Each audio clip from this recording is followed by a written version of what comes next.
নীলফামারীর প্রত্যন্ত অঞ্চলে একটি ভাঙাচোরা কাঠের সাঁকোই এখন ৩ গ্রামের মানুষের একমাত্র ভরসা।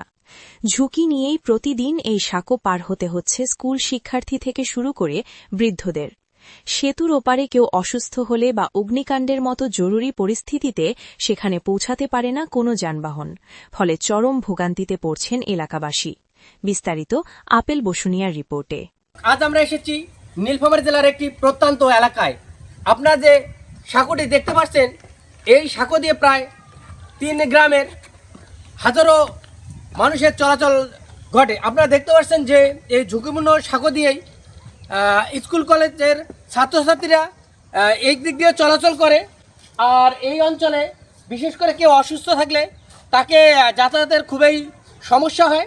আর এই বর্ষার সময় এই পানি যখন পূর্ণ থাকে, এই ব্রিজে চলাচলের একবারেই অনুপযোগী হয়ে যায়। আমরা কথা বলার চেষ্টা করব এই এলাকার কিছু বাসিন্দাদের সঙ্গে, তাদের কাছে জানতে চাইব আসলে এই ঝুঁকিপূর্ণ সেতু দিয়ে তারা কিভাবে পারাপার হয়। বর্ষার সময় আমরা এই পুল দিয়ে খুব কষ্ট করে যাতায়াত করি।